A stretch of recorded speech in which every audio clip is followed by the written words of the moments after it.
ایک تو یہ کہ ہمارے حقوق ہیں، ہمیں پوری طرح حقوق نہیں دیے جا رہے. اس بات کا ہی منوانا ایک بہت بڑی کامیابی ہے کہ ہم 8 مارچ کو اور اس طرح کے دیگر دن جو ہیں ان کو ہم بات کرتے رہتے ہیں، دوسرے ایشوز پہ بھی بولتے رہتے ہیں.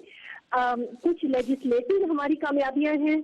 ہم نے جب ایوب خان نے ایک فیملی لاز آرڈیننس کیا تھا پاس، اس کے بعد بہت لمبے گیپ کے بعد 7-8 لاز جو ہیں وہ ہم نے پاس کروائے. اچھا. شعبوں کو اگر دیکھ لیں بہجت کہ کتنے شعبوں میں خواتین ہیں، وہ بھی ہماری ایک کامیابی ہے نا. اچھا، گنواتی جاؤ. بالکل. تھوڑا سا بات تو ضرور کیجیے. یہی میں نے کہا تھا نا کہ ہم کم سے کم ایسا کریں، خوش تو ہو جائیں نا کم سے کم کہ ہم کٹ چل کس طرف رہے ہیں، کیا کر رہے ہیں. چلیے پہلے ہم اتنے شعبوں میں خواتین آ گئی. میڈیا میں جہاں اتنا اسٹگما لگایا جاتا تھا، اب اتنی خواتین آ گئی ہیں. ایئر فورس میں آ گئی ہیں، یہ بزنس اتنے شروع کر لیے ہیں. یہ چیزیں دیکھ کے بہت اچھا لگتا ہے. اس کے لیے آپ لوگ کہتے ہیں mind set change. Mind set خود بخود چینج ہوتا ہے. جب آپ دکان پہ جائیں عورت آگے سیلس پہ ہو تو مائنڈ سیٹ خود بخود چینج ہوتا ہے. اچھا ٹھیک ہے، ہم کافی ساری بات کریں گے اسی بارے میں. زویا سے بات کرتے ہیں. زویا، یہ بتائیے گا کہ خواتین کو ایمپاور کرنے کے لیے اٹھائے جانے والے کچھ اہم اقدامات ڈاکٹر فوزیہ بتا رہی ہیں، کچھ آپ بھی بات کیجیے، کیونکہ آج میں نے یہ طے کر رکھا ہے کہ ہم نے اس میں منفی بات تو کوئی کرنی نہیں. آج ہمارا دن ہے اور اس کو پورے ذوق و شوق سے ہم منانے کی کوشش کرتے ہیں. بہت شکریہ بہجت آپ کے اس پیغام کا کہ ہم نے کوئی منفی بات نہیں کرنی. I don't want to be a show spoiler, مگر میں چاہوں گی ہمیں کہیں نہ کہیں منفی بات وہ آ جائے گی. وہ میں تو پہلے کہا نا کہ ہمیں تو بات بھی وہیں سے کی نا. تو بہت سارے لوگوں کو تو یہ پتہ ہی نہیں کہ ان کے نام پر کتنے بڑے دن کا آغاز ہوتا ہے، کتنے بڑے دن کے لیے کتنی بڑی بڑی باتیں کی جاتی ہے. تو وہ تو ہم کر چکے بات. جی بالکل. حقیقت سے ہمیں انکار نہیں ہے کہ پاکستان تیسرے نمبر پہ ہے ان ممالک میں جو کہ خواتین کے لیے سب سے غیر محفوظ سمجھے جاتے ہیں. اور آج کی رپورٹ ہے، یعنی کہ پاکستان سب سے غیر محفوظ ملک کا تیسرے نمبر پر وہ آ رہا ہے. سو اس صورتحال کو گمبھیر جانتے ہوئے ہمیں چاہیے پہلے تو مسائل جو بھی ہیں ہمارے پاس ان کی نشاندہی کریں.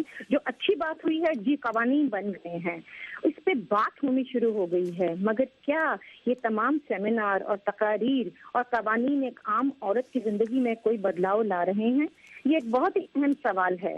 آج بھی پاکستان میں کم عمری کی شادی، یعنی کہ جس لڑکی کی شادی 18 پہلے ہو جاتی ہے، 18 سال کی عمر سے پہلے ہو جاتی ہے، اس کے والدین کو خوش نصیب سمجھا جاتا ہے کہ آپ بہت جلدی کامیابی کے ساتھ اپنی ذمہ داری سے فارغ ہو گئے ہیں. اور یہ میں بڑے شہروں کی بات کر رہی ہوں. چھوٹے شہروں میں کیا حالات ہیں یہ ہم نہیں جانتے. اور جہاں پر رپورٹ ہو جاتی ہے، میڈیا پہنچ جاتا ہے، وہاں پھر خبر چلنے سے شاید اس چیز کو روکا جا سکتا ہے.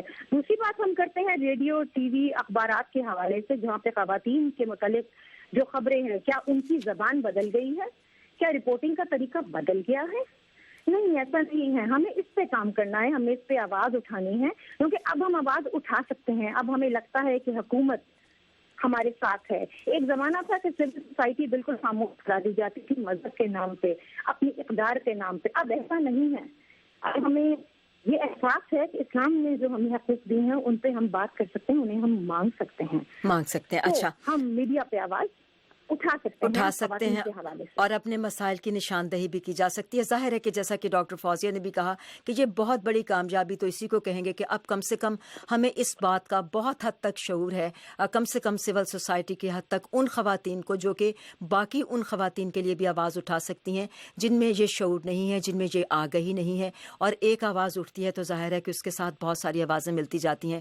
ڈاکٹر فوزیہ یہ بتائیے کہ پاکستان جیسے ملک میں جہاں ابھی بنیادی حقوق یا بنیادی ضروریات کے حصول کے لیے لوگوں کو بہت کوشش کرنا پڑتی ہے، آپ نے اقلیتوں کے لیے، نوجوانوں کے لیے بہت کام کیا ہے، تو وہاں خواتین کو ان کا مقام دلانے کے لیے بھی بڑی جان فشانی سے کام کیا. ابھی ہم بات کریں گے جو ایک آدھ قوانین کے بارے میں بھی کچھ بات کریں گے آگے چل کے.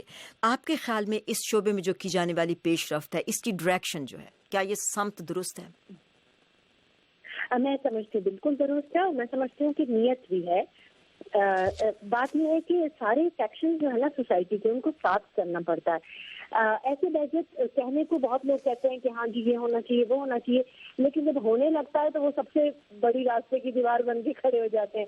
ابھی جیسے یہ ہندو میرج بل ہے، جی میں سمجھتی ہوں کہ بہت بڑی فتح ہوگی ہماری ریلیجیس مائنورٹی کمیونٹیز سے.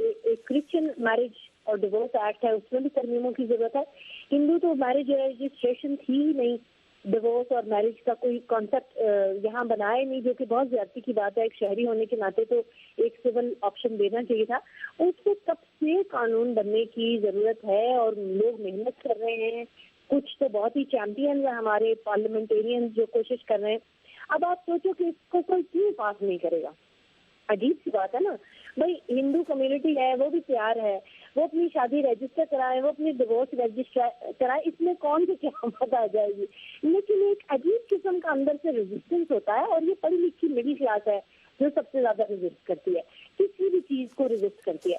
تو اس نے اب آپ دیکھو سندھ میں پاس کیا ہے, اور فیڈرل میں ابھی یہ اگلے ویک میں آنے والا ہے. میں سمجھتی ہوں بہت بڑی ون ہوگی کہ ایک سٹیزن کے طور پہ, ایک شہری کے طور پہ کسی نان مسلم کو ایکسیپٹ کیا جائے. یہاں بیسک سوال تو یہی آ جاتا ہے. تو اس میں بھی مطلب آپ جیسے جیت کی بات کر رہے ہو, تو ہاں جیت کی یہ بات ضرور ہے کہ اب اس کمیونٹی کی خواتین بھی آرگنائز ہو کر اپنے حق کی بات کر رہی ہیں. پہلے بھی ساتھ ملتی تھی جو جوائنٹ ہمارے ایجنڈا سے, مگر اچھا لگ رہا ہے. ابھی اگر یہ لا پاس ہو جائے گا تو یہ بہت بڑا تحفہ ہوگا. میں سمجھتی ہوں باقی صوبوں کو فوراً پاس کرنا چاہیے. اس میں کوئی ایسی, میں تو اس لیے ہنس رہی ہوں کیونکہ یا تو ہونا کہ پتہ نہیں کون سے خزانے مانگے ہو. حکومت کی طرف سے میں یہ کہوں گی, تمام حکومتیں پچھلی بھی یہ ابھی بھی جو ہے بہتری کی کوشش ضرور کرتے ہیں. بہجت یہ آپ کو میں نے اس پہ لکھا بھی ہے کہ جو ہیومن رائٹس وائلیشن ہے نا, وہ عام طور پہ شہری کا کرتا ہے. ٹھیک ہے, جو مارتے ہیں گھروں میں وہ خاوند بیویوں کو مار رہے ہیں یا ماؤں کو مار رہے ہیں. سو ایسا نہیں کہ حکومت آ کے مار رہی ہے کسی کو. ہاں اکاؤنٹیبلٹی کی بات ان پہ ضرور آتی ہے. تو میں صرف یہ کلیئرٹی دینا چاہ رہی ہوں کہ حکومت خود وائلیٹ نہیں کر رہی ہوتی ہیومن رائٹس. یہ ہے کہ ہم یہ کہتے ہیں جو وائلیٹر ہے اس کو پکڑو. جب اس کے پکڑنے کی بات کرتے ہیں تو آپ کی عوام پھر راستے میں آ جاتی ہے. اب میں آپ کو مثال دوں, اب یہ جنسی حراسیت کا قانون, اس کو بھی آج ہم سیلیبریٹ کر سکتے ہیں. بہت بریک تھرو ہوا پچھلے 5 سال میں, میں سمجھتی ہوں بہت اچھی طرح امپلیمنٹ ہوا. آج ورکنگ وومن اگر یہ سمجھے کہ اس کو زیادتی کی کہ ٹرمینیٹ کر دیا, وہ آواز اٹھاتی ہے, وہ کیس لے کے جاتی ہے, کبھی ombudsman کے پاس جاتی ہے, کبھی کورٹ میں جاتی ہے. یہ ایک ون ہے ہماری. مگر آپ کو بتاؤں کہ جو ریزسٹ کر رہی ہے وہ گورنمنٹ نہیں ریزسٹ کرنے والے وہ لوگ ہیں جو داڑھ کے نیچے آتے ہیں, یا ایسی مینجمنٹ ہے جن کا دل کرتا ہے کہ وہ عورت کو ابیوز کریں, انگوٹھے کے نیچے رکھیں, وہ ریزسٹ کرتے ہیں. پھر وہ شور مچاتے ہیں, پھر وہ کہتے ہیں اچھا جی اس میں ترمیم لاؤ, اس کے دانت نکالو, یعنی تاکہ ہمارے دوست جو ہے نا اس کے نیچے نہ آئے. تو وہ آپ کو میں بتاؤں 6-7 ترمیمیں تو ہم خود ایک طرح کی کرا چکے ہیں. بالکل, اس قانون کی مجھے بات کرنا تھی کیونکہ یہ آپ کا بہت بیسک, آپ کا بڑا اچیومنٹ تھا جو گزشتہ دنوں میں بڑے واضح طور پر ہمارے سامنے آیا. ہم اس کے بارے میں بات بھی کرتے آئے. جی, اس کی وارننگ بھی میں ذرا سا آپ ہی کے پروگرام کے ناطے دوں. ابھی سندھ میں پھر ایک امینڈمنٹ آئی بیٹھی ہے. مطلب مجھے یہ سمجھ نہیں آتا کہ بھائی امینڈ کرنے کے لیے باقی قوانین نہیں, ہزاروں کی تعداد میں جو ایک امپلیمنٹ ہونے لگا ہے اسی کے پیچھے سارے پڑ گئے ہیں کہ اس کو کسی طرح ہم ہلکا کریں. اچھا, تو یہ ایسا نہیں ہونا چاہیے. ہماری سیلیبریشن کو پھیکا نہیں پڑنا چاہیے. ٹھیک, صحیح بات. اب ہم زویا سے ایک بات کرتے ہیں. ابھی جیسے کہ ڈاکٹر فوزیہ بھی بات کر رہی ہیں, زویا خواتین کے حق کے لیے, حیثیت کے لیے, مقام کے لیے تنظیمیں کام کرتی ہیں, انفرادی سطح پر کام کیا جاتا ہے. اور جب یہ ہم سارا کام کرنے کے لیے نکلتے ہیں تو جیسے کہ آپ نے ڈاکٹر فوزیہ کو بھی سنا, بہت کچھ یہ اس کے بارے میں لکھتی ہیں, بہت کچھ اس بارے میں کام کرتی ہیں عملی سطح پر بھی, لیکن ایک مخصوص مائنڈ سیٹ سامنے آتا ہے. اگرچہ اس کے بارے میں بھی ظاہر کوشش کی جاتی ہے کہ جب آپ باہر نکلتے ہیں, کام کرتے ہیں, تو اس مائنڈ سیٹ کو کسی نہ کسی حد تک اس میں بھی تبدیلی کا امکان ہوتا ہے. آپ نے ابھی تک جن شعبوں میں خواتین کے لیے کوششیں کی ہیں اس میں آپ کو کس طرح کے مائنڈ سیٹ کا سامنا کرنا پڑا؟ جیسا کہ ڈاکٹر فوزیہ نے بتایا, ابھی کے مڈل کلاس کا جو ہمارا طبقہ ہے وہ خود راہ میں آ جاتا ہے. احتساب کرنے کی جہاں ضرورت ہوتی ہے وہاں حکومت کو زیادہ کوششیں کرنے کی ضرورت ہے. کن مقامات پر زیادہ مشکلات ہیں؟ میں یہ سمجھتی ہوں کہ میڈیا کے ذرا جو پیغام دے رہے ہیں, جو بھی میڈیا ہمارا آج کل ٹی وی ڈراموں کے ذریعے, اشتہارات کے ذریعے پیغام دے رہا ہے, وہ بنیادی طور پہ غلط ہے, کیونکہ وہ اثر انداز ہو رہا ہے لوگوں کی ذہنیت سے. خاص طور سے مڈل کلاس اس اثر کو بہت تیزی سے قبول کر رہی ہے کہ کیا ایک کام کرنے والی عورت ایک غلط عورت ہے, وہ گھر کو نظر انداز کرتی ہے, اپنے بچوں کو نظر انداز کرتی ہے. یہ میسج ہمیں ٹی وی ڈراموں کے ذریعے مل رہا ہے. اور اس کو بدلنے کی بے تحاشا ضرورت ہے. روزگار کے مواقع فراہم کرنا بالکل ضروری ہے، مگر پہلے آپ جو انیبلنگ انوائرمنٹ ہے وہ تو پیدا کیجیے. ایک عورت جب گھر سے باہر نکلتی ہے، میں نے تو یہ دیکھا ہے، وہ گھر سے بے شک کسی کے گھر میں صفائی کرنے جا رہی ہے، یا وہ کوئی مینیجر ہے، یا وہ کوئی CEO ہے، سڑکوں پہ اس کو ہراساں کیا جاتا ہے، چاہے وہ گاڑی میں جا رہی ہے، وہ رکشے پہ جا رہی ہے، وہ پیدل جا رہی ہے سڑکوں کے اوپر، اور اس پہ کوئی ہمارا رد عمل نہیں آتا. اگر ہم سڑکوں پہ دیکھتے ہیں کوئی عورت کو چھیڑ رہا ہے تو ہم دوسری طرف منہ کر کے نکل جاتے ہیں. کیا اس عورت کو معلوم ہے اپنے حقوق کا؟ کیا اس کو معلوم ہے کہ میرے پاس کوئی ہیلپ لائن ہے، یا میں اس جگہ جا سکتی ہوں، میں ان لوگوں سے بات کر سکتی ہوں کہ یہ شخص مجھے روز تو زویا، چھیڑتا ہے. آپ لوگ جو کام کرتے ہیں، جو میں نے کہا، سوری بات آپ کی کٹتی ہے کہ انفرادی سطح پر جب ہم بات کرتے ہیں، کام کرتے ہیں، ظاہر ہے کہ ایک آواز کے ساتھ دوسری آواز ملتی ہے، ساتھ کھڑے ہوتے چلے جاتے ہیں. جب آپ لوگ یہ سارا کام کرتے ہیں تو آپ اس سے کیوں نہیں شروع کرتے کہ ایک عام عورت جو کہ جیسا کہ ڈاکٹر فوزیہ سعید کے کام کو ہم نے دیکھا ہے کہ یہ گراس روٹ لیول پہ جا کے ان عورتوں کے بیچ میں جا کر کام کرتے ہیں یہ لوگ، جبکہ انفرادی سطح پر یا اپنی تنظیموں کی طرف سے کام کرتے ہیں، تو ان کو آگاہی دینے کے لیے اب تک کتنا کام کیا گیا ہے؟ کیا سمجھتی ہیں آپ؟ میں یہ سمجھتی ہوں کہ ہم نے سارے ساؤتھ ایشیا کا نہ صرف کے بغور مشاہدہ کیا ہے، بلکہ ہمارا تقریباً ہر مہینے بھارت اور ساؤتھ ایشیا کے ممالک میں جانا بھی ہوتا ہے اپنی NGO کی وجہ سے. میں یہ سمجھتی ہوں کہ پاکستان میں اس پہ بہت کام ہونے والا ہے، کیونکہ جب تک ہم گراس روٹ لیول کو چھوڑ کے اور اپر کلاس کو چھوڑ کے مڈل کلاس کی طرف نہیں آئیں گے، تب تک کوئی بدلاؤ معاشرے میں مجھے ہوتا نظر نہیں آ رہا. ہماری لوور مڈل کلاس اور اپر مڈل کلاس، وہاں پہ عورتوں کے حقوق سب سے زیادہ متاثر ہیں. اوکے، اور وہ صورتحال وہاں پہ خراب ہوتی جا رہی ہے، کبھی مذہب کے نام سے، کبھی ہماری معاشی اقدار کے نام سے. اچھا، اس پہ ہمیں کام کرنا ہے، مڈل کلاس پہ کام کرنا ہے، مڈل کلاس پہ زیادہ کام کرنے کی ضرورت ہے. ڈاکٹر فوزیہ اور زویا، اس سے پہلے کہ ہم آگے بڑھیں، جیسا کہ ہم نے بتایا کہ کچھ ہمارے تکنیکی ہمارے کچھ مسائل ہیں، اس کی وجہ سے ہم کچھ چیزیں آپ کو نہیں دکھا پا رہے. تو افغانستان کے شمالی شہر قندوز سے تعلق رکھنے والی زرغونہ حسن کا ہم ضرور ذکر کرنا چاہیں گے، جو ایک باہمت خاتون ہے. آپ کو یاد ہوگا کہ گزشتہ سال جب قندوز پر طالبان نے حملہ کر کے کچھ دنوں کے لیے شہر پر قبضہ کر لیا تھا، تو اس سے واپس لینے کے لیے قبضہ فوجی کارروائیوں کا یہ شہر مرکز بنا رہا. ان دنوں میں یہاں پہ زرغونہ حسن جو ہے وہ خواتین کے لیے ایک ریڈیو اسٹیشن چلاتی ہیں، جس میں خواتین کی آگہی کے لیے، ان کی صحت کے بارے میں، مختلف ان کے مسائل کے بارے میں بات کی جاتی ہے. اب یہ آج کی خبر یہ ایک بڑی ہے کہ یہ ریڈیو اسٹیشن دوبارہ کھل گیا ہے. اور حالانکہ زرغونہ کہتی ہیں کہ طالبان کے حملے کے بعد شہر میں خواتین کے لیے بڑے مسائل پیدا ہو گئے تھے، اس لیے کہ طالبان خاص طور پر ان لوگوں کو تلاش کرنے کی کوشش کرتے تھے جو کہ روزگار سے کسی نہ کسی سے وابستہ تھیں. ہمارے پاس اس کے بارے میں بھی ایک رپورٹ تھی، لیکن ہمیں افسوس ہے کہ ہم یہ رپورٹ آپ کو اس وقت آج سنوا نہیں سکتے، اور بڑے ہی خاص دن پہ یہ ہمارا تکنیکی ایک پرابلم ہوا ہے. ڈاکٹر فوزیہ، آپ کا تعلق حکومت سے بھی ہے، کیونکہ ایک بڑے قومی ادارے national institute for folk heritage کی آپ ایگزیکٹو ڈائریکٹر بھی ہیں. آپ کے خیال میں خواتین کے لیے حکومتی سطح پر جو کیے جانے والے اقدام ہیں کتنے مضبوط اور مثبت ہیں؟ اس کے بعد ہم زویا سے یہ بھی بات کریں گے کہ ابھی خواتین کا جو پروٹیکشن بل بنا ہے اس کے بارے میں جو اتنے تحفظات ہیں وہ کیوں ہیں. لیکن پہلے ڈاکٹر فوزیہ کچھ بات آپ کیجیے. جی، میں سمجھتی ہوں انٹینشن ہے بہت زیادہ، اور مختلف پیکیجز اناؤنس ہوتے رہے. اس میں پنجاب گورنمنٹ ذرا اچھی تیز رہی ہے، کافی مثبت پیکیجز انہوں نے اناؤنس کیے ہیں، اور ہر 8 مارچ کے ارد گرد تو ضروری کوئی اچھی خبریں آتی ہیں. سندھ گورنمنٹ جو ہے اس نے بہت بریک تھروز کیے ہیں. اس نے 2-3 لاز تو ایسے پاس کیے ہیں کہ جس کا بہت دیر سے انتظار تھا. پہلے انہوں نے لازمی ایجوکیشن 10ویں تک کا کیا ہے، جو لڑکیوں کے اوپر بھی بہت اثر انداز ہوگا. پھر کم عمری کی شادی کے اوپر 18 سال انہوں نے، پورے پاکستان میں بھی یہی صوبہ جس نے 18 سال عمر کا تعین کیا ہے، جو کہ بہت بہادر لا تھا. پھر ڈومیسٹک وائلنس کا پراپر لا انہوں نے بنایا جس میں کرمنلائز بھی کیا ہے، جس میں بہت صاف ستھرا ہے قانون. وہ بلوچستان میں ایک ڈومیسٹک وائلنس سے لے کر آئے لا، لیکن وہ کچا اٹیمپٹ ہے. یہ جو پنجاب میں آیا، اس سے آگے آپ ان سے بھی بات کریں گی، لیکن یہ اس میں بھی ابھی کرمنلائز نہیں کیا گیا ڈومیسٹک وائلنس کو، لیکن بہت بہادر اٹیمپٹ ہے. اور میں سمجھتی ہوں کہ جتنا شرمناک میڈیا کا اور middle class educated progressive sounding media کا جو بیہیویئر تھا، وہ میں آپ کو بتا نہیں سکتی کہ کتنا شرمناک تھا. خاص طور پہ ہمارے شو ہوسٹ جو ہر ایک کا گریبان پکڑتے ہیں اور وہ ہر ایک سے پوچھتے ہیں کہ تم نے کیا کیا. میں سمجھتی ہوں جتنا نقصان انہوں نے ان 2 دنوں میں کیا جب یہ لا پاس ہوا ہے, اور جتنے پروسیس کو وہ پیچھے لے کر گئے یا لے جانے کی کوشش کی, وہ بہت شرمناک ہے.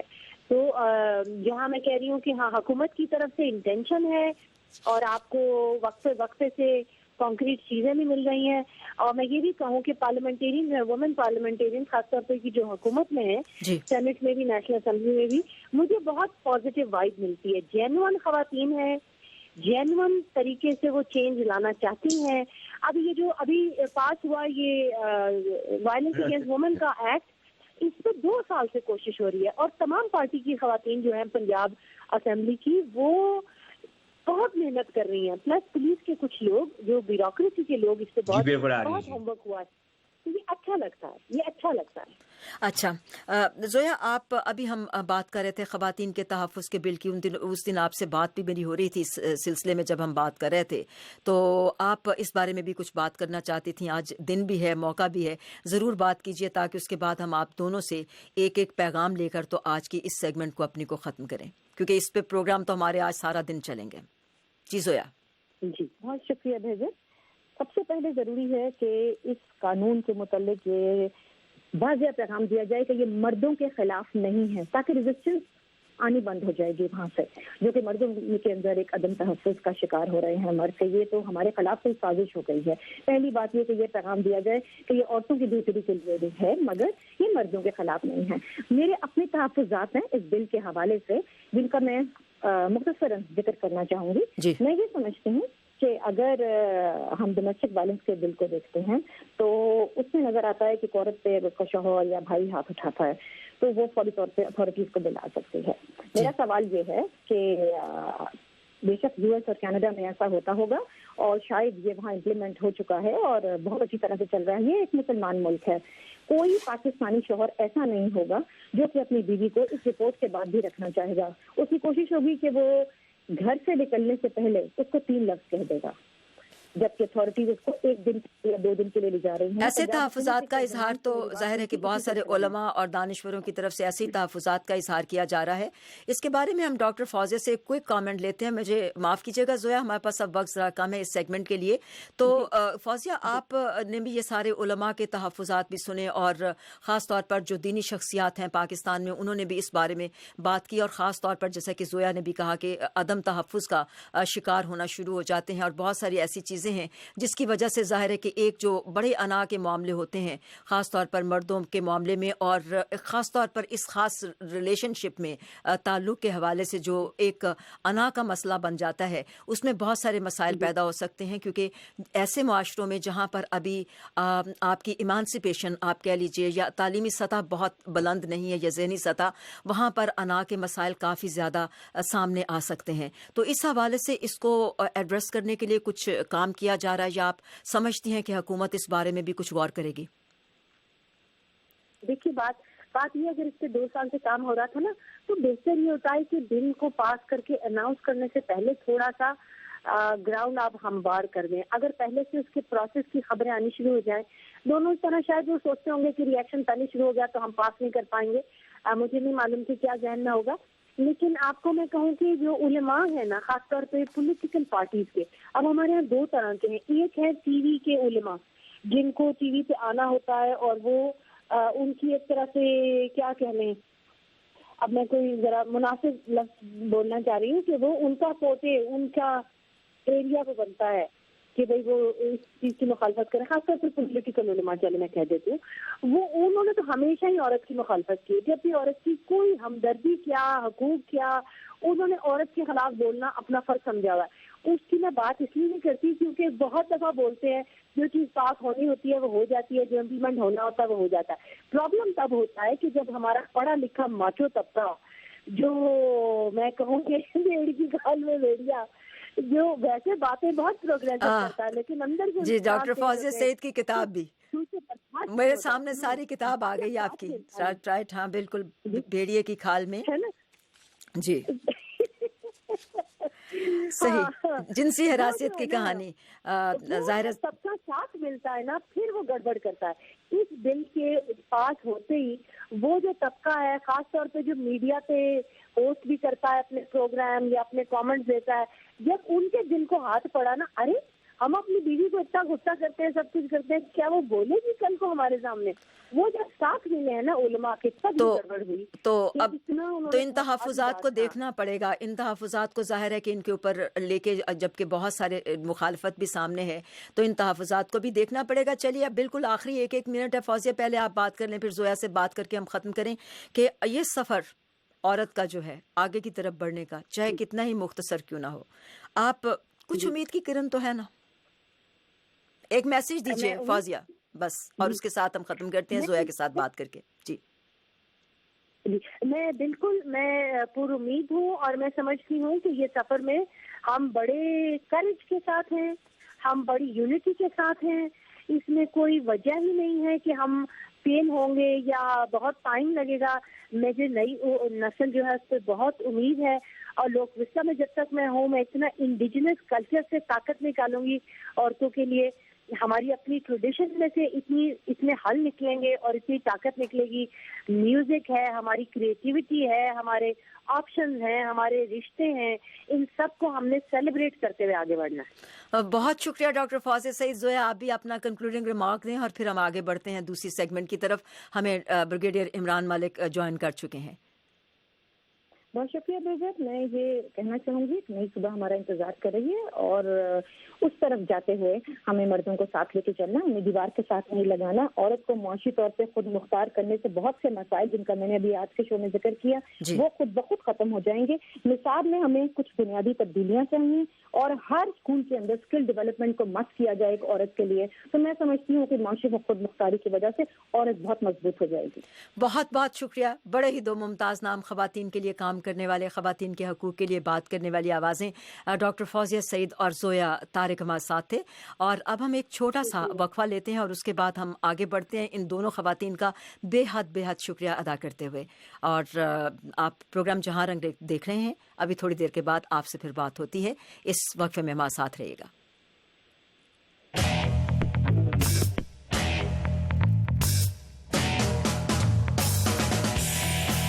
کیا ڈرون حملے رکیں گے یا جاری رہیں گے؟ دہشت گردی گلوبل چیلنج یا پاکستان کی جنگ؟ عالمی فنڈنگ اور تجارت کے بغیر معیشت کیسے بہتر ہوگی؟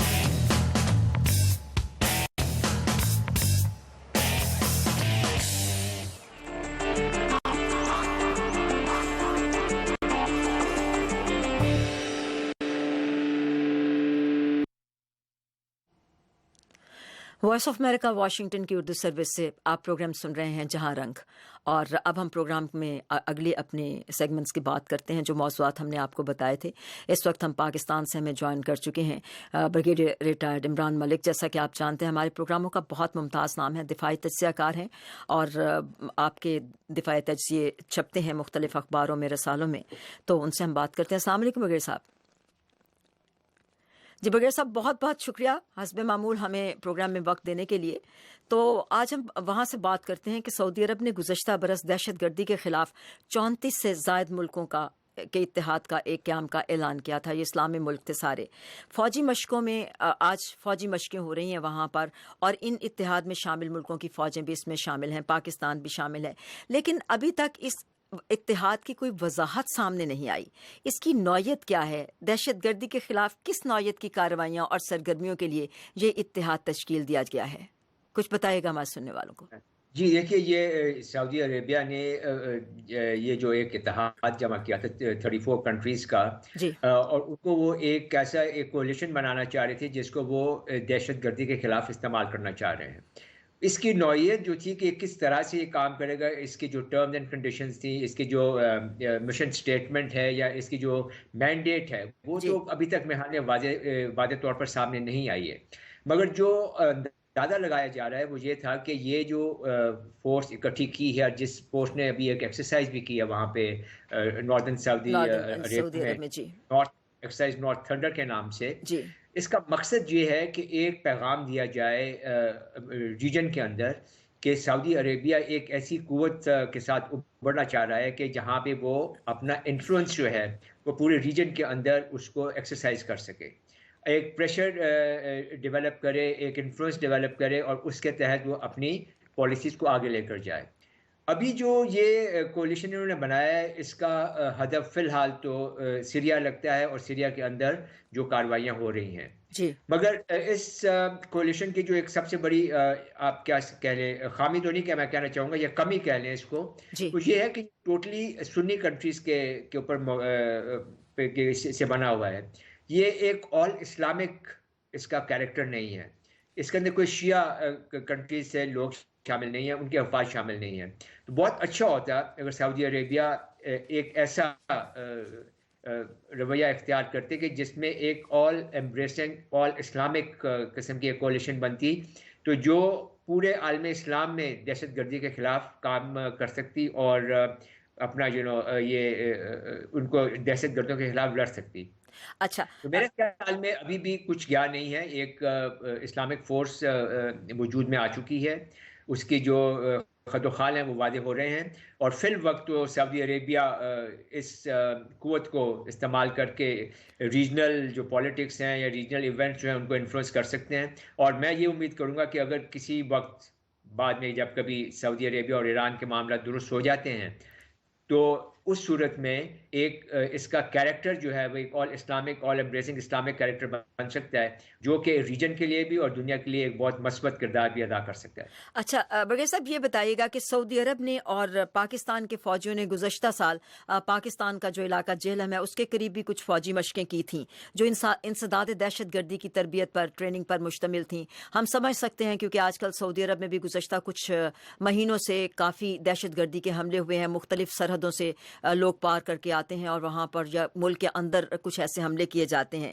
اب پاکستان سمیت 21 ملک ہیں جو ان مشقوں میں شامل ہیں، تو آپ نے ان کی اہمیت تو بتا ہی دی، اور اس کے علاوہ آپ کیا سمجھتے ہیں کہ پاکستان چونکہ وہ ایران کے ساتھ بھی اسی طرح تعاون کا خواہاں ہے اور اپنے دوسرے برادر ملکوں کے ساتھ بھی، جبکہ ایران عراق اس میں شامل نہیں ہے، تو کیا پاکستان اپنی ایک غیر جانبدارانہ حیثیت قائم رکھ سکتا ہے اس کے اندر؟ جی، بہت ہی میرے خیال میں بہت ہی عمدہ پوائنٹ آپ نے اٹھایا، بہت ہی اہم سوال ہے یہ۔ دیکھیے، پاکستان اور سعودی عربیہ کے درمیان جو ملٹری ٹریننگ ہے، کوآپریشن جو ہے، یہ تو بہت کئی صدیاں تو نہیں، کئی دہائیوں سے چل رہی ہے جی، اور یہ چلتی رہے گی آئندہ بھی۔ پاکستان جب سعودی عربیہ کے افواج سے لوگ ادھر آتے ہیں، ان کی وہ ٹریننگ کرتے ہیں، تو پاکستان کا بنیادی مقصد ہوتا ہے کہ وہ دے ٹرین دا ٹرینرز، وہ ان کے ٹرینرز کو یہاں پہ ٹرین کرتے ہیں، اور یہ ٹرینرز واپس اپنے ملک میں جا کر اپنی افواج کو آگے اور ٹریننگ دیتے ہیں۔ پھر جوائنٹ ایکسرسائزز ہوتی ہیں پاکستانی آرمی اور سعودی عربین آرمی کے درمیان، یا ان کے جو اسپیشل سروسز گروپس جو ہیں، کمانڈوز جو ہیں، ان کے درمیان۔ تو ان ایکسرسائزز میں جہاں یہ مل کر کام کرتے ہیں تو بہت زیادہ ٹریننگ کے پہلو نکلتے ہیں اور بہت زیادہ سکھلائی ہوتی ہے۔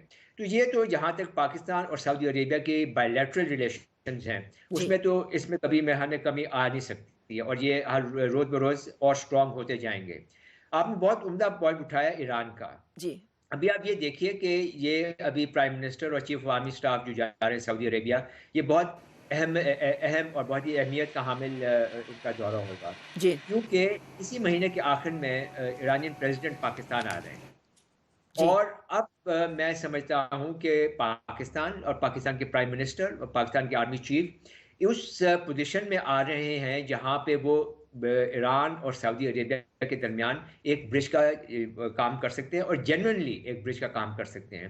اگر پرائم منسٹر نواز شریف صاحب اور آرمی چیف ان کی کوششیں رنگ لاتی ہیں، اور کسی بھی طرح سے اگر ہم ایران اور سعودی عربیہ میں اگر ہم دوستی نہیں کرا سکتے، تو اگر ہم کوئی ٹینشن ہی کم کرا دیں، تو میرے خیال میں یہ بہت بڑی اچیومنٹ ہوگی، اور یہ پہلا قدم ہوگا اس طرف کہ ہم ایک آل اسلامک فورس بن کے ابھریں اس پورے ملک پورے ریجن کے اندر اور پھر دنیا کے اندر۔ تو آئندہ چند ہفتے جو آنے والے ہیں، اس میں ایک تو پرائم منسٹر صاحب کی وزٹ جو ہے سعودی عربیہ کی، یہ بہت اہمیت کے حامل ہے، اور اس سے بھی زیادہ اہمیت کے حامل ہو جائے گی جب ایران کے پریزیڈنٹ پاکستان کا دورہ کرتے ہیں، اور ان دو وزٹس کے درمیان جو پھر نتائج نکلتے ہیں وہ اس خطے کے لیے بے انتہا اہمیت کا حامل ہوں گے، اور پاکستان کے جو تعلقات ہیں ایران اور سعودی عربیہ کے ساتھ ان کے لیے بہت اہمیت رکھیں گے. میرے خیال میں پاکستان نے ایک بہت ہی بیلنسڈ فارن پالیسی اختیار کی ہے اور اس میں اس کو کامیابی ہونی چاہیے. اچھا بغیر صاحب، پاکستان کے صوبہ پنجاب کے مقتول گورنر سلمان تاثیر کے بیٹے، جن کو شہباز تاثیر کو کوئی 4.5 سال پہلے اغوا کر لیا گیا تھا، ان کے بارے میں فوج کے شعبہ تعلقات عامہ ISPR کی طرف سے جاری ایک مختصر بیان میں بتایا گیا کہ ان کو بازیاب کر لیا گیا ہے. ابھی ظاہر ہے کہ بہت زیادہ اس کے بارے میں معلومات نہیں ہیں. اس کے ساتھ ساتھ ایک اور سوال سامنے آتا ہے کہ پاکستان کے سابق وزیر اعظم یوسف رضا گیلانی کے بیٹے علی حیدر گیلانی کو بھی 2013 میں ہی اغوا کیا گیا تھا، لیکن انہیں ابھی تک بازیاب نہیں کرایا جا سکا. لیکن یہ جو پیش رفت ہوئی ہے، کیا آپ سمجھتے ہیں کہ اب کچھ صورتحال ایسی ہو رہی ہے کہ ایسے جو لوگ اغوا کر لیے گئے تھے، اہم لوگ یا ممتاز لوگوں کی طرف کے، ان کو واپس کروانے کی یا ان کی بازیابی کی کوئی صورت سامنے آئے گی؟ میرے خیال میں تو یہ ایک بہت بڑی ڈیولپمنٹ ہے اور بہت خوش آئند ڈیولپمنٹ ہے. شہباز تاثیر کو کوئٹہ کے پاس ایک جگہ ہے کچلاک، بلوچستان، جی وہاں سے بازیاب کرایا گیا ہے، اور یہ ایک انٹیلیجنس بیس آپریشن ہے جس کے تحت وہ وہاں سے بازیاب ہوئے ہیں. جی، اور یہ امید کی جا سکتی ہے کہ یوسف رضا گیلانی صاحب کے جو صاحب ہیں، جی حیدر گیلانی صاحب جو ہیں، ان کو بھی انشاءاللہ اسی طرح سے بازیاب کرا لیا جائے گا. میرے خیال میں جو سلمان تاثیر صاحب کے قاتل کے ساتھ جو انصاف ہوا ہے، اس کا کافی زیادہ امپیکٹ ہوگا ان تمام چیزوں پہ. اور اچھا، لیکن اس کے ساتھ ساتھ ایک اور سوال میں یہاں کرتی چلوں. دہشت گردی کی ہم بات کر رہے ہیں، دہشت گردی کے حوالے سے بات کر رہے ہیں، تو آپ یہ فرمائیے گا کہ گزشتہ دنوں کل کی بات ہے کہ 4 صدہ میں شب قدر کے مقام پر عدالت میں ایک حملہ ہوا جس کو ناکام بنا دیا گیا، لیکن پھر بھی 16 لوگ وہاں مارے گئے. لیکن اس کے جواب میں آج کیا ہوا ہے کہ شمالی وزیرستان میں کارروائی کی گئی ہے اور وہاں پر درجنوں عسکریت پسندوں کو ہلاک کر دیا گیا ہے. تو کیا آپ سمجھتے ہیں کہ یہ جو کارروائیاں ہیں، ساتھ میں دفاعی کارروائیاں ساتھ چلتی رہیں گی، لیکن اس طرف سے وہ ان کو بھی جہاں موقع ملے گا وہ اس کا جواب میں حملہ ضرور کریں گے، تو یہ ساری صورتحال جو ہے اس کو کس طرح سے آپ دیکھیں گے اور ریپ اپ کریں گے؟ اس کا تجزیہ کس طرح سے کریں گے آپ؟ میرے خیال میں جی یہ آپریشن ضرب عضب جو ہے یہ تو بہت ہی کامیابی کے ساتھ ابھی رواں دواں ہے. آپ یہ چیز نوٹ کریں کہ اب کیمپین سیزن شروع ہونے والا ہے. مارچ آ گیا ہے، پہاڑوں سے برفیں پگھل رہی ہیں، ہٹ رہی ہیں، اور جو کیمپیننگ سیزن ہے اس کا ابھی آپ سمجھے آغاز ہو رہا ہے. شوال کے علاقے میں پاکستان آرمی نے اپنا جو آخری سٹیج یا جو فائنل فیز کہتے ہیں اپنے آپریشنز کا، وہ شروع کر دیا ہے. اور یہ جو آج حملہ ہوا ہے ایئر فورس کی طرف سے اور آرمی کی طرف سے، جس میں کہا جا رہا ہے کہ 21 کے قریب دہشت گرد مارے گئے ہیں، اور وہاں سے ان کے کافی اڈے بھی انہوں نے اور جو کمین گاہیں ہیں وہ بھی خالی کروا لی ہیں. تو یہ اسی سلسلے کی ایک کڑی ہے. یہ میرے خیال میں ایک کوئنسیڈنس ہے کہ شب قدر میں انہوں نے جو حملہ کیا ہے اس سے اگلے دن ہی یہ کارروائی ہو گئی، اور یہ ایک شاید تاثر یہ بھی ہو کہ اس کے جواب میں ہوئی، اس کے بدلے میں کیا گیا. میرے خیال میں ایسی بات ایسی نہیں، وہ ایک حکمت عملی ہے جو کہ متواتر اور مسلسل ہے، جو کہ چل رہی ہے اور اسی حساب سے کی جا رہی ہے اس کو. اچھا، آخری سوال میرا برگر صاحب آپ سے ہے کہ آج بھی سرتاج عزیز صاحب نے، جو کہ وزیر اعظم کے خارجہ امور کے مشیر ہیں، انہوں نے یہ کہا ہے کہ افغان امن عمل کی جانب پیش رفت متوقع ہے. لیکن گزشتہ دنوں میں جیسا کہ آپ جانتے ہیں کہ بہت متضاد خبریں بھی سامنے آئی ہیں. اشرف غنی کی طرف سے، افغانستان کے جو صدر ہیں، طالبان سے یہ کہا جاتا رہا ہے کہ وہ امن کے عمل میں شامل ہوں کیونکہ یہ سبھی کے مفاد میں ہیں. طالبان کا کہنا یہ ہے کہ ابھی تک غیر ملکی فوجیں یہاں پر ہے وہ ایسا نہیں کریں گے. تو یہ ساری صورتحال ہے، بڑی متضاد سی بنی ہوئی ہے. پہلے یہ خیال تھا کہ شاید جلد یہ بات چیت کا کچھ امکان ہوگا، لیکن ابھی فوری طور پر کوئی امکان نظر نہیں آتا. آپ اس سارے تناظر میں کیا تجزیہ کریں گے صورتحال کا؟ بھائی صاحب، آپ یہ دیکھیے کہ جب بھی نیگوسیشنز ہوتی ہیں تو نیگوسیشنز میں جتنے بھی فریق شامل ہوتے ہیں، سب کی خواہش یہ ہوتی ہے کہ وہ نیگوشیٹ کریں from a position of strength. جی، اب ہوا یہ ہے کہ افغانستان میں جتنے بھی فریق تھے وہ سب جنگیں لڑتے رہے پچھلے 10-15 سال میں، مگر اس میں کوئی واضح طور پر فاتح ہو کر سامنے نہیں آیا. جی، نہ تو امریکہ اور اس کی افواج یا ISAF کی افواج فاتح ہو سکی، نہ ہی طالبان فاتح ہو سکے، نہ ہی افغان گورنمنٹ فاتح ہو سکی. تو جب کوئی وہاں پہ فاتح نہیں ہے تو وہ اپنا جو اپنا ول ہے وہ دوسری پارٹی کے اوپر امپوز نہیں کر سکتا ہے. اب چونکہ ایک سٹیل میٹ ہے اور اس کے اندر کوئی بھی قوت ایسی نہیں ہے کہ جو اپنی بات منوا سکے، اس لیے اب وہ کنڈیشنز کے اوپر ساری بات چیت چل رہی ہے کہ ان کنڈیشنز کو لگا کر کوئی ایک ایسی برتری کی پوزیشن اختیار کی جائے جہاں سے بیٹھ کر وہ اپنے پوائنٹس آف ویو کو ڈکٹیٹ کر سکیں یا امپوز کر سکیں دوسری پارٹیز کے اوپر. تو طالبان کی یہ جو بات ہے, یہ جو ڈیمانڈز جو ہیں کہ جی تو یہ تو پرانی ہے جی, بہت پرانی ہے. شروع سے ہی انہوں نے بات ہی یہاں سے کی تھی کہ اس وقت تک بات نہیں کریں گے جب تک غیر ملکی فوجیں نہیں جائیں گی. تو ابھی وہ جسے کہتے ہیں کہ بالکل جیسے ایک دائرہ پورا کر کے پھر معاملہ وہیں کا وہیں ہے. تو پھر اب ان کو ڈیسائیڈ یہ کرنا ہے کہ بھئی کیا وہ امن چاہتے ہیں یا پھر وہ جنگ چاہتے ہیں. اور اگر وہ یہ سمجھ رہے ہیں کہ وہ جنگ جیت جائیں گے تو میرے خیال میں یہ اسٹیلمیٹ ایسے ہی چلتا رہے گا, اور اس میں افغانستان اور افغانستان کی قوم کا بہت زیادہ نقصان ہوگا, اور یہ سارا ریجن بشمول افغانستان ٹوٹلی ڈی اسٹیبلائز رہے گا, اور اس میں کبھی بھی کوئی ترقی نہیں ہوگی, اور ان کی سارے ریجن کی اکانومی اس سے برباد ہو جائے گی. میرے خیال میں طالبان کو بھی, افغان حکومت کو بھی, اور یہ جو کوآرڈینیشن گروپ جو ہے, ان سب کو مل کر ایک کمپرومائز کی طرف جانا چاہیے, جہاں پہ تمام پارٹیز کمپرومائز کریں, اپنی اپنی پوزیشن سے نیچے آئیں, اور آ کے بیئر منیمم جو جہاں پہ ان کی اگریمنٹ ہوتی ہے ان بیئر منیمم پوائنٹ سے سٹارٹ کریں. اور وہ یہ بھی ہو سکتا ہے کہ ہم بیئر منیمم پوائنٹ ہو سکتا ہے کہ ہم سب امن چاہتے ہیں.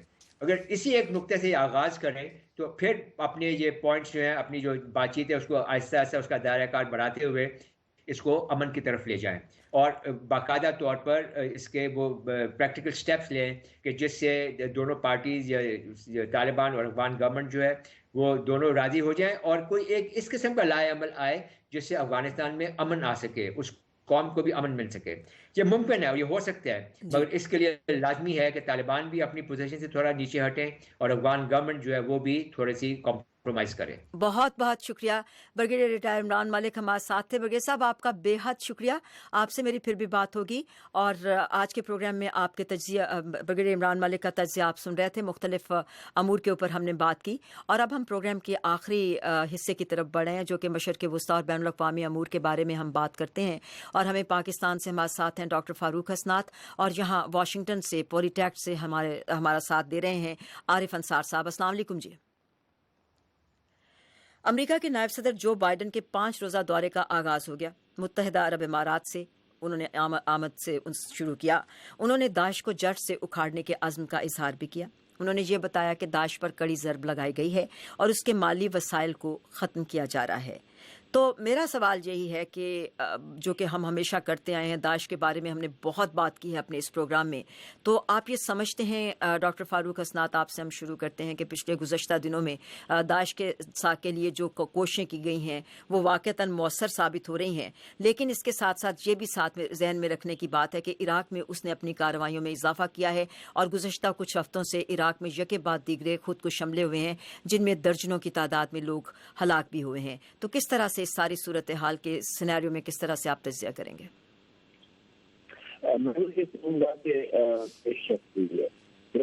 ہوئی ہے کہ اگر ہم دنیا کو دیکھیں, دنیا میں ایک براڈ بیس ایگریمنٹ ہو چکا ہے جو کہ اس میں کچھ مسائل آگے ہیں. جبین پارلیمنٹ اس کی حکومت کی منظوری نہیں تھی, لیکن جیسے بھی یونٹی گورنمنٹ بنے گی, کولیشن گورنمنٹ بنے گی, تو پھر داعش کے اوپر وہ کافی پریشر رکھ سکیں گے. اور حال ہی میں امریکہ کے جہازوں نے بھی وہاں پہ بمباری کی. تو اس لیے کہ داعش جو ہے وہ وہاں پہ آتے ہیں ٹیررسٹ گروپ ان جیسے جہاں پہ حکومت کی ہٹ کمزور ہوتی ہے, جہاں پہ ویکیوم ہوتا ہے. جیسے جیسے حکومتیں مضبوط ہوتی جائیں گی ایسے ہی داعش جو ہے وہ کونے میں چلا جائے گا. اگر ہم سیریا کی سچویشن لے لیں, ابھی تو بہت کچھ وہاں پہ کرنا باقی ہے, ابھی تو بہت سے وہاں پہ مسائل ہیں, لیکن جو یہ ہیومینیٹیرین سیز فائر ہوئی تھی 2 ہفتے کے لیے, یہ میں تو اس کو ایک پیش رفت سمجھوں گا, چاہے وہ اتنی ہی چھوٹی پیش رفت کیوں نہ ہو. اور اس میں بھی اگر کسی قسم کی سمجھوتا تو میں نہیں کہوں گا ابھی ہو سکتا ہے کہ جلدی, لیکن اگر کچھ تھوڑا ہی ٹرانکویلٹی آ جائے اور تو اس کا یہ ہوگا کہ پورا اس چیز پہ لگایا جائے گا کہ داعش کو ختم کیا جائے اور ان کے ساتھ جو اس قسم کے دہشت گرد گروپ ہیں ان کو ختم کیا جائے, اور اس کی ایسی حکومت کی طرف بڑھا جائے کہ جو کہ براڈ بیس کنسنسس کے ساتھ بنے, تو اس سے بھی داعش جو ہے وہ کونار ہو جائے گا. حال ہی میں جو انہوں نے داعش نے اپنا دائرہ پھیلایا, پوری بات کی عراق کے اوپر جنہوں نے حملہ کیا لیبیا سے, اور لیکن وہاں پہ یہ بھی دیکھیے کہ اس کے اوپر رد عمل بھی بہت سخت ہوا، جیسے کہ یورپین ممالک بھی اس میں آ گئے، امریکہ بھی اس میں آ گیا، اور اپنے خطے کے ممالک بھی انہوں نے کیا سخت رد عمل کیا اور اس کو پورے اس عزم کا اظہار کیا کہ ہم داعش کو یہاں سے بڑھنے نہیں دیں گے۔ اور جہاں تک عراق کا معاملہ ہے، وہ سوسائڈ بامبنگ کرنا، ایک آ جانا، وہ تو ایسی بات ہے جو کہ آپ کسی بھی معاشرے میں کر سکتے ہیں۔ اصل بات یہ ہے کہ ٹیریٹری ان سے لی جائے، جن علاقوں پہ انہوں نے قبضہ کیا ہوا ہے وہ ان سے واپس لیجیے، خاص طور پہ وہ ان سے واپس لیا جائے تاکہ ان کو اسپیس ان کی کم سے کم ہوتی جائے، اور اسی طرح وسائل پہ انحصار بھی کم ہو جائے۔ تو یہ کرتے رہیں گے۔ اچھا، ہم بات کرتے ہیں عارف صاحب سے۔ عارف صاحب یہ فرمائے گا، ابھی ہم بات کر رہے ہیں، ڈاکٹر حسنات نے بھی شام کا حوالہ دیا، شام میں گزشتہ تقریباً اب 2 ہفتوں کی طرف بڑھنے والا معاملہ ہے، 1 ہفتے سے زیادہ ہو گیا ہے، حساس ہے، بہت نازک ہے، لیکن اس کے باوجود فائر بندی جاری ہے اور جس کی وجہ سے لڑائی میں بھی کافی خاطر خواہ کمی دیکھی گئی ہے۔ اب جنیوا میں اس ہفتے کے آخر میں غالباً جمعے کے روز امن مذاکرات کی بات کی جا رہی ہے، اور جو اپوزیشن کی نمائندہ گروپ ہے، وہاں اپوزیشن کے گروپوں کی جو نمائندہ وہاں پہ کوalition ہے یا اتحاد ہے، انہوں نے بھی اس بات کا اندیا دیا ہے کہ وہ جنیوا میں ہونے والے اس بات چیت میں شامل ہوں گے۔ آپ یہ بتائیے گا کہ اس وقت صورتحال کو کس حد تک امید افزا قرار دیا جا سکتا ہے شام میں امن مذاکرات اور تصفیے کے مطابق، کوئی تصفیہ جو سیاسی تصفیہ ہے اس کو کرنے کے بارے میں؟ بینچ سب کو یہ ضرورت تو محسوس ہو رہی ہے، مطلب آپ کہہ سکتے ہیں کہ سب پیس کی کوششوں کے لیے اور اس کے فائدے کو مد نظر رکھتے ہوئے چاہتے ہیں، میرا خیال میں ریئلائزیشن ہے کہ وہ اس طرف بڑھیں۔ چیلنجز جو ہیں وہ بھی اپنی جگہ موجود ہیں اور مکس رپورٹس آتی رہتی ہیں ہر دن، جیسے آپ نے بھی بتایا کہ کبھی لگتا ہے کہ وہ کچھ اپوزیشن، سیرین اپوزیشن کبھی کہتی ہے کہ ہم شاید نہ آئیں، ہم سوچ رہے ہیں، کبھی HNC والے کہتے ہیں کہ ہم سوچ رہے ہیں، ہم نے پورا ڈیسائیڈ نہیں کیا، لیکن نان دا لیس امریکہ اور روس کے درمیان جو ایک انڈرسٹینڈنگ ہوئی جس کے تحت یہ معاملہ آگے بڑھا، اور اب جس سٹیج میں بھی ہے، میرا خیال ہر دن ہی شاید وائلیشنز رپورٹ ہوتی ہیں، لیکن مستورہ صاحب نے جو UN کے میڈیٹر ہیں شام کے لیے، جی شام کے لیے، ان کے مطابق بات آگے بڑھ رہی ہے۔ کچھ گروپس لیٹ پہنچے شاید، لیکن کچھ نہ کچھ جو اتنے بھی گروپس وہاں پہنچ گئے ہیں، شاید انہی کے درمیان جو پراکسیمیٹی ٹاکس کہا جا رہا ہے، جن کو ڈائریکٹ تو نہیں کرتے، وہ ایک دوسرے کے ساتھ انٹرمیڈیٹس کے تھرو کر رہے ہیں، تو پروسیس تو آگے بڑھ رہا ہے، کوشش بھی بہت ہے، لیکن چیلنجز بھی میرا خیال ہے اپنی جگہ موجود ہیں۔ جیسا کہ آپ کو پتہ ہے کہ دوسری طرف خطرہ یہ ہے کہ تمام گروپس جو ہیں وہ ایک نیکسٹ فیز کی بھی تیاری کر رہے ہیں کہ فرض کریں اگر یہ پھر بریک ڈاؤن ہوتا ہے تو نیکسٹ فیز میں کیا ہو سکتا ہے، اور اس میں جو ہے میرا خیال ہے جو کنٹریز ہیں، خاص طور پہ ترکی، سعودی عربیہ، ان کی اپریہنشنز جو ہیں وہ بڑی پیک پہ پہنچی ہوئی ہیں، کیا رد عمل وہ اپنائیں گے۔ اور میرا خیال ہے کہ وائس پریزیڈنٹ بائیڈن کا بھی جو مڈل ایسٹ کا دورہ ہے وہ اسی تسلسل میں دیکھا جا سکتا ہے کہ وہ اپنے الائز کو وہاں ریجن میں اشور کریں، کیونکہ امریکہ کے اوپر ایک تہمت سی لگ رہی ہے کہ وہ پورا انوالو نہیں ہو رہا یا پوری کلیئر گارنٹیز نہیں دے رہا، حالانکہ روس تو کود چکا ہے میدان میں، تو وہ میرا خیال ہے اشور کر رہے ہیں وہاں پہ کہ نہیں ایسی بات نہیں ہے، اور ایٹ دا سیم ٹائم میرا خیال ہے وہ وہاں پہ سینر وائسز کو دوام دے رہے ہیں کہ ہمیں کوئی جلد بازی یا کوئی غلط اقدام نہیں کرنا چاہیے، اور جو آپ نے بیان کا ذکر بھی کیا کہ ISIS کے خلاف جو انہوں نے دبئی میں تقریر بھی کی ہے وہ ری ایشورنگ ہے ان الائز کے لیے۔ اچھا، اب یہی بات میں چاہوں گی، اب ڈاکٹر فاروق حسنات سے تھوڑی سی اسی بارے میں اور بات کرتے ہیں۔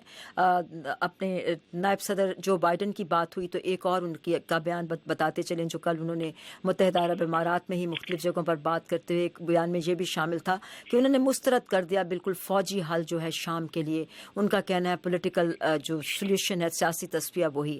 لیکن ڈاکٹر حسنات، میرا سوال یہ ہے کہ شام کے اندر بہت مختلف قوتیں جو ہیں ان کے مختلف الائنسز اور اتحاد ہیں۔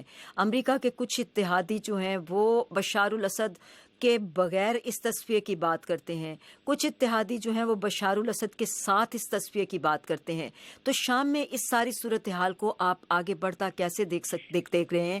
یہ سیاسی تصفیہ بشار الاسد کے ساتھ یا بشار الاسد کے بغیر؟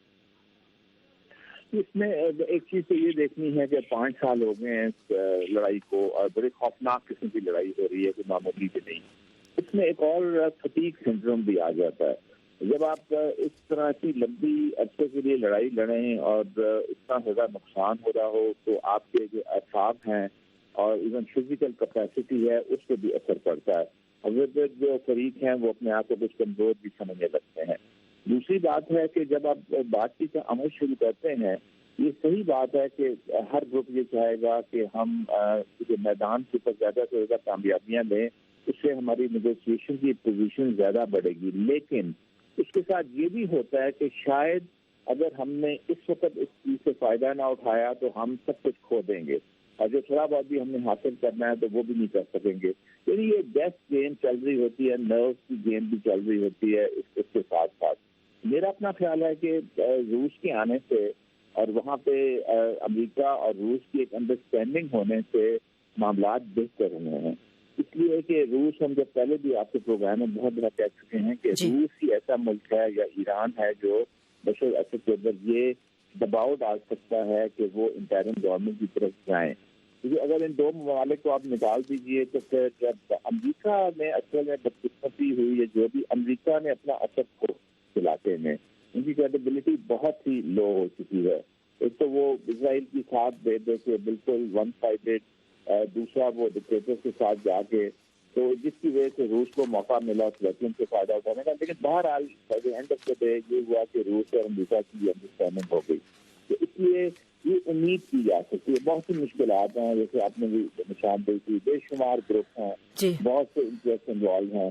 اور ایک بات میں یہاں کہوں گا کہ مجھے سمجھ نہیں آتی کہ سعودی عربیہ کو کیا ضرورت ہے کہ وہ نہ ان کا ہمسایہ ہے شام، نہ ان کے ساتھ ان کے ڈائریکٹ انٹرسٹ اس طرح کلیش ہوتے ہیں. اگر وہ چھوڑ دیں ان کو اپنے حال پہ، اسی لیے آپ دیکھیے لیبیا میں اس لیے اصلاح ہونے کے چانس زیادہ بہتر ہیں کہ اس میں سعودی عرب انوالو نہیں ہے. اس لیے یہ بھی امریکہ میں بالکل ابھی جو دورہ کیا جو بائیڈن نے، انہوں نے خلیجی ممالک کو، خاص طور پہ سعودی عرب کو یہ کہا ہوگا کہ وہ ذرا تھوڑا سا پڑے ہیں اس معاملات میں، اور ہم اور ان کو طے کرنے میں دوسری قوتوں کو، جو کہ خاص طور پہ ریجنل قوتیں ہیں یا اندر اس کے شام کے اندر جو قوتیں ہیں ان کو اپنے طور پر معاملات کو طے کرنے دیں، تو اس سے زیادہ چانسز ہو جائیں. اچھا، ابھی بات کی عارف، ابھی بات کی ہے ڈاکٹر حسنات نے ٹیونس کے بارے، لیبیا کے بارے میں بات کی ہے. ابھی لیبیا کے بارے میں بات ہوئی تو ٹیونس کی میں ایک بڑی حالات کچھ تیزی سے بدلے ہیں، اور گزشتہ 2 دن پہلے بھی وہاں پر نامعلوم شدت پسندوں کا نام لیا جا رہا ہے کہ ان کے درمیان اور فوجیوں کے درمیان لڑائی ہوئی. کوئی 53 افراد کے ہلاک ہونے کے بارے میں خبر ہے، اور عام طور پر یہ بھی کہا جاتا ہے جو اطلاعات کے مطابق کہ لیبیا سے شدت پسند جو ہیں وہ سرحد پار کر کے وہاں پر آتے ہیں، اور اس طرح ٹیونس اور لیبیا کا کی صورتحال جو ہے وہ بھی اسی طرح عدم استحکام کا شکار ہو رہی ہے، کیونکہ وہاں پہ بھی شدت پسند کافی زور سے اور بھرپور انداز میں اپنی کارروائیاں کر رہے ہیں. اس سارے سلسلے کو آپ کیا کہیں گے؟ کہاں سے نکل کے لوگ وہاں پر جا کر اب اپنی ان ساری کارروائیوں کو مرتکز کر رہے ہیں؟ کیا اس طرح سے اس کو دیکھنا چاہیے؟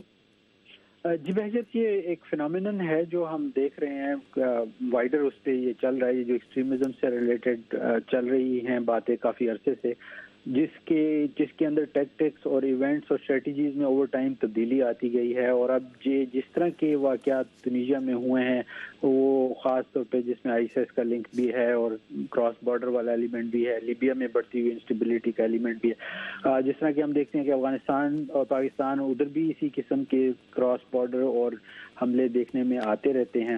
تو یہ ایک نئی قسم کی ٹیکٹکس، ابھرتی ہوئی ٹیکٹکس ہے کہ کچھ لوگ مل کے اور وہ حملہ کرتے ہیں ملٹری انسٹالیشنز پہ. اور لیکن اس میں ہم کہیں گے کہ یہ ایک نیکسٹ فیز ہے. آبویسلی جو ہم دیکھ رہے ہیں کہ ایکسٹریمزم سے ریلیٹڈ جو ٹیکٹکس استعمال ہو رہی ہے کہ جہاں پہ اسٹیٹس پوری کوشش کر رہی ہیں کنٹرول اپنی ٹیریٹریز پہ سنبھالنے کا، لیکن یہ ہے کہ جو ایکسٹریمسٹ ریلیٹڈ گروپس ہیں وہ پھر بھی کہیں نہ کہیں جمع ہو کے جہاں بھی انہیں کوئی سیف ہیون مل جاتا ہے وہ بارڈرز کراس کر کے یا ملک کے اندر سے ہی سمپتھیز لے کے حملے کرتے ہیں اس طرح کے. تو یہ مختلف جگہوں میں دیکھنے میں آتا رہتا ہے. اب دیکھ رہے ہیں کہ افریقہ میں صومالیہ، ایتھوپیا ادھر بھی ہوتا رہتا ہے. تو یہ جو آپ کہیں گے کہ جو پاکٹس آف انسٹیبلٹیز ہیں یا کیوس سا ہے جہاں پہ اسٹیٹس اپنا پورا کنٹرول نہیں سنبھال سک رہے، کیونکہ ظاہری بات ہے یہ فنومینن پھیلا ہے، اکراس بارڈرز گیا ہے، اور اب اس کی ایک اور نئی فیز نکل کے آ رہی ہے جس کو ہم میرے خیال میں مڈل ایسٹ میں خاص طور پہ دیکھ رہے ہیں، جس طرح کی سیریا کی سچویشن ابھر رہی ہے. تو میرا خیال ہے ہم اس کو اس تسلسل میں دیکھیں تو شاید زیادہ سمجھ آتی ہے، بجائے اس کے کہ انڈیویجولی تو ایک ہے ٹھیک ہے وہ خاص علاقے میں ہوا، تونیزیا میں کیوں ہوا اور اس کے عوامل کیا تھے، لیکن میرا خیال ہے کہ براڈر پیٹرن میں یہی ہے کہ گروئنگ انسٹیبلٹی، کراس بارڈر والا ایلیمنٹ ہے، ایک جگہ سے تخریب کار نکل کے دوسری جگہ جا کے چھپتے ہیں، جہاں پہ ان پہ پریشر پڑتا ہے وہاں سے وہ بھاگ جاتے ہیں، اور ظاہری بات ہے کہ یہ ملک اور ٹیریٹریز ایک دوسرے کے ساتھ ملی ہوئی ہیں، تو ایز سچ ایک جگہ سے دوسری جگہ جانا کوئی اتنا مشکل نہیں ہوتا. اچھا، اب بات کرتے ہیں آخر میں ایران کے بارے میں. ایران نے آج یہ تازہ ترین اطلاع آئی ہے کہ اس نے اپنے ملک میں کئی مقامات پر بیلسٹک میزائلز کا تجربہ کیا ہے، لانچ کیے ہیں ان کو، اور اس کے ساتھ ساتھ اور کہا اس کی ریزن جو جسٹیفیکیشن یا جواز ہے وہ یہ ہے کہ یہ دکھانے کا یہ اظہار ہے کہ وہ خطروں سے نمٹنے کی صلاحیت پورے طرح سے رکھتا ہے اور پوری طرح سے تیار بھی ہے اس کے لیے. تو ڈاکٹر حسنات آپ یہ فرمائے گا، گزشتہ دنوں بھی ایسی بات ہوئی، امریکہ کی طرف سے نئی پابندیاں بھی لگائی گئیں، تو اب ایران کی طرف سے یہ جو نئے بیلسٹک میزائل لانچ کرنے کی بات سامنے آئی ہے، اس سے امریکہ اور عالمی سطح پر جو مختلف طاقتیں ہیں ان کا رد عمل کیا ہوگا؟ میرے خیال میں بھی بیلسٹک میزائل تو ہر ملک کو حق ہے کہ وہ کرے، اور نیوکلیئر نہ ہو، نیوکلیئر انہوں نے ایگریمنٹ کر لیا ہے. باقی یہاں پہ ٹیکنالوجی کو حاصل کرنے کا طریقہ ہے یا ٹیکنالوجی حاصل اپنے دفاع کے لیے، وہ تو ہر ملک کو اس کا حق ہے. میرا نہیں خیال کہ اس میں پروٹیسٹ تو ہوگا، امریکہ نے بھی پروٹیسٹ کیا ہے، انہوں نے اپنے ریزولوشن دائر کی ہیں، لیکن آپ یہ بھی دیکھیے نا کہیں یورپین کی طرف سے اور دوسرے ممالک کی طرف سے ہمیں کوئی خدشات اس چیز سے نظر نہیں آئے. اگر ایران کے ہمسایہ ممالک کو دیکھ لیجیے، پاکستان ہمسایہ ملک ہے، ترکی ہمسایہ ملک ہے، سینٹرل ایشین ہے، تو کسی نے بھی کوئی اس خطرے کا اظہار نہیں کیا کہ ایران کے اس تجربے سے کہ ہمارے دفاع کو خطرہ ہے. سب سے قریب تو یہی ممالک ہیں. تو میرا اپنا خیال ہے کہ ایران اب زیادہ اس طرف جائے گا کیونکہ یہ اٹھنے کے بعد پابندیاں کہ اپنے ملک کو ڈیولپ کرے اور اکنامک کا بھی، جو انہوں نے بار بار کہا ہے، انہیں الیکشنز میں بھی کہا ہے، ابھی انتخابات میں بھی جو صدر روحانی کے اجتماعات ہیں حامی ہے، جی تہران میں اصلاح پرست بالکل جیت ہوئی ہے، تو وہ اکنامک ریفارمز کی طرف ہی جا رہے ہیں. تو اس میں اگر کچھ میزائلز وہ تجربہ کریں گے، پاکستان بھی روز کرتا ہے، ہر چوتھے دن پاکستان بھی. اچھا، کوئی زیادہ رد عمل سامنے نہیں آئے گا. اچھا عارف صاحب، آخری آپ اس کے بارے میں کامنٹ کریے تاکہ پھر ہم اپنے پروگرام کو ختم کریں. آخری 1 منٹ. جی میرا خیال ہے ایران بھی ٹیسٹ کرتا رہتا ہے، مطلب ایک تو مثل کا ٹیسٹ ہے لیکن وہ واٹرز کو بھی ٹیسٹ کر رہا ہے یا حالات کو بھی ٹیسٹ کر رہا ہے، جس طرح کرتا رہتا ہے. جس طرح امریکہ کی طرف سے بیانات سخت آتے ہیں بعض دفعہ، یا ایک امریکن الیکشنز بھی یہاں چل رہے ہیں، اس میں مختلف کینڈیڈیٹس مختلف قسم کے بیان بھی دیتے رہتے ہیں، جس کی وجہ سے ایران میں کافی تشویش رہتی ہے. اور ظاہری بات ہے کہ ایران میں بھی الیکشن جو ہیں ابھی جہاں پہ کچھ قوتوں ماڈریٹس کو اسٹرینتھ ملی ہے، تو وہ بھی یہ نہیں دکھانا چاہتا کہ وہ بالکل ہی سب کچھ داؤ پہ لگا بیٹھا ہے یا سب کچھ ہی گنوا بیٹھا ہے ایگریمنٹ کے تھرو. تو میرا خیال ہے وہ بھی اپنا اسٹرینتھ دکھانے کے لیے اس طرح کے ٹیسٹ کرتا ہے کہ ہم ابھی بھی اپنے دفاع کو مد نظر رکھ رہے ہیں. اور ظاہری بات ہے کہ پھر یہاں پہ کرٹیسزم پھر آتا ہے اوباما ایڈمنسٹریشن کے اوپر کہ کس قسم کا ایگریمنٹ ہے، لیکن ظاہری بات ہے کہ مثل والا جو تھا وہ نیوکلیئر ایگریمنٹ میں میرا خیال شامل نہیں تھا، اور یہ روم بیچ میں ہے کہ وہ جس میں ایران جو ہے اپنی اس قسم کے ٹیسٹ کرتا ہے، اسی روم کے اندر رہ کے. عارف انصار صاحب یہاں پولیٹیکٹ سے واشنگٹن سے ہمارے ساتھ تھے، سینئر ریسرچر ہیں، اپنے ان سارے مشرق وسطیٰ کے امور کے بارے میں اور ساؤتھ ایشیا کے بارے میں خاص طور پر ان کے گہری نظر ہے.